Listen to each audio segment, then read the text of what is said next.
कभी सोचा है कि एक रोबोटिक हाथ एकदम सही जगह से कोई चीज कैसे उठा लेता है, या फिर एक जेट इंजन के पुर्जे मिलीमीटर के हजारवें हिस्से तक सटीक कैसे होते हैं?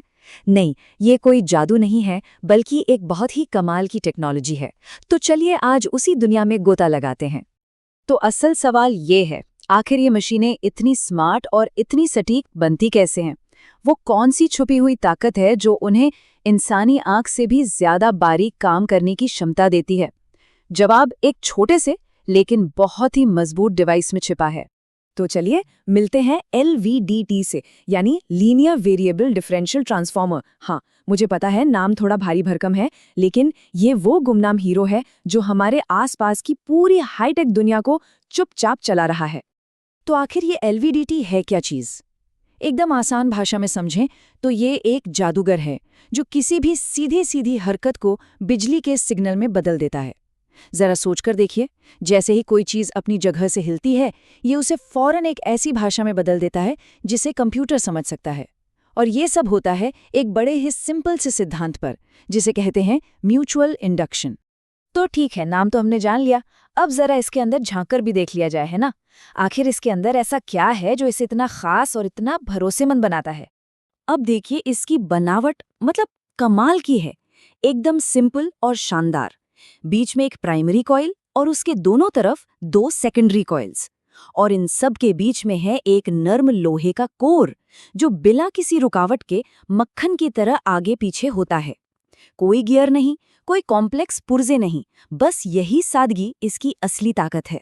और हाँ, ये जो कोर है ना, ये कोई मामूली लोहा नहीं है। इसे निकेल आयरन से बनाया जाता है और फिर एक बहुत खास प्रक्रिया से गुजारा जाता है जिसे हाइड्रोजन एनीलिंग कहते हैं। यही प्रक्रिया इसे इतना ज़्यादा सेंसिटिव बना देती है कि ये एक बाल जितनी बारीक हरकत को भी पकड़ सकता है। तो हमने इसकी बनावट तो देख ली, पर अब सवाल ये है कि ये काम कैसे करता है, क्योंकि असली जादू तो यहीं होता है, जहां एक फिजिकल मूवमेंट एक इलेक्ट्रिकल सिग्नल में यानी कि वोल्टेज में बदल जाती है। देखिए, इसके काम करने का तरीका समझने के लिए ना बस 3 सिचुएशंस को दिमाग में रखना है। एक, जब कोर एकदम बीच में हो, दूसरी जब वो एक तरफ खिसके, और तीसरी जब वो दूसरी तरफ खिसके। हर सिचुएशन में कुछ अलग और मजेदार होता है। तो सबसे पहली सिचुएशन, जिसे नल पोजीशन कहते हैं, इसमें क्या होता है, कोर एकदम सेंटर में है, ठीक? तो दोनों सेकेंडरी कॉइल्स में बनता है बराबर वोल्टेज, और ये एक दूसरे के असर को बूम कैंसिल कर देते हैं। नतीजा 0 वोल्ट, मतलब सब शांत है, कोई हलचल नहीं। अब सिचुएशन नंबर 2, मान लीजिए कोर थोड़ा सा S1 की तरफ खिसका। अब क्या होगा? जाहिर है S1 में ज्यादा वोल्टेज बनेगा और हमें मिलेगा एक पॉजिटिव आउटपुट। देखा, मशीन को फौरन पता चल गया कि कुछ हिला है, और किधर हिला है। और जाहिर सी बात है, अगर कोर दूसरी तरफ गया, मतलब S2 की तरफ, तो ठीक इसका उल्टा होगा। S2 में ज्यादा वोल्टेज और आउटपुट नेगेटिव। है ना, एकदम सिंपल, लेकिन कितना जबरदस्त आइडिया। तो मतलब सबसे कमाल की बात क्या निकली कि आउटपुट वोल्टेज सिर्फ ये नहीं बता रहा कि कितना डिस्प्लेसमेंट हुआ, बल्कि ये भी बता रहा है कि किस तरफ हुआ। और बस यही वो प्रिसिजन है, यही वो सटीकता है जो मॉडर्न मशीनों को इतनी पावर देती है। ठीक है, थियोरी तो बहुत हो गई, अब असल मुद्दे पर आते हैं।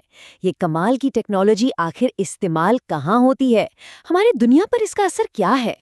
मतलब सोचिए, रोबोटिक्स से लेकर एरोस्पेस तक, जहां भी जरा सी भी पोजीशन की ट्रैकिंग चाहिए, LVDT मौजूद है। ये प्रेशर और फोर्स को भी नापता है, जैसे बॉर्डन ट्यूब्स में। मटेरियल की टेस्टिंग में ये देखता है कि कोई चीज कितना खिंच रही है, और हाँ, हाइड्रोलिक सिस्टम में तो ये फीडबैक का काम करता है। मतलब इसकी रेंज बहुत बड़ी है। अब देखिए, कोई भी टेक्नोलॉजी एकदम परफेक्ट तो होती नहीं है ना, हर चीज के अपने फायदे और नुकसान होते हैं, तो LVDT के भी हैं। चलिए एक ईमानदार नजर डालते हैं दोनों तरफ, ताकि पूरी पिक्चर क्लियर हो। तो सबसे पहले बात करते हैं इसके फायदों की, और सबसे बड़ा फायदा इसकी सेंसिटिविटी। ये 40 वोल्ट प्रति मिलीमीटर तक हो सकती है। अरे इसका मतलब समझते हैं? मतलब एक बाल की मोटाई जितनी बारीक हलचल को भी ये पकड़ सकता है और उसे एक स्ट्रॉन्ग क्लियर सिग्नल में बदल सकता है, जिसे पढ़ना बहुत आसान हो। और फायदे यही खत्म नहीं होते, इसकी रेंज बहुत बड़ी है, कुछ मिलीमीटर से लेकर कई 100 मिलीमीटर तक। और क्योंकि इसमें कोई घिसने वाले पार्ट्स नहीं हैं, तो इसकी लाइफ बहुत लंबी होती है और एक्यूरेसी कमाल की रहती है। आउटपुट भी इतना स्ट्रांग होता है कि ज्यादातर एम्प्लीफिकेशन की जरूरत ही नहीं पड़ती। पावर भी देखिए, सिर्फ 1 वॉट के करीब। मतलब ये बहुत मजबूत, भरोसेमंद और एफिशिएंट है। लेकिन जैसा मैंने कहा था, कुछ कमियां भी हैं। जैसे ये बाहर की मैग्नेटिक फील्ड से थोड़ा परेशान हो जाता है तो शील्डिंग करनी पड़ती है। ज्यादा टेम्परेचर या वाइब्रेशंस भी इसकी परफॉर्मेंस पर असर डाल सकते हैं। और एक टेक्निकल बात यह है कि इसका आउटपुट एसी होता है, तो अगर डीसी सिस्टम में यूज करना है तो एक छोटा सा डीमॉड्यूलेटर सर्किट अलग से लगाना पड़ता है। तो एलवीडीटी की कहानी हमें क्या सिखाती है? यही कि कैसे एक बहुत ही सिंपल आइडिया दुनिया को बदल सकता है, मशीनों को एक तरह से महसूस करने की ताकत दे सकता है, और ये हमें एक बहुत बड़े सवाल पर लाकर छोड़ता है।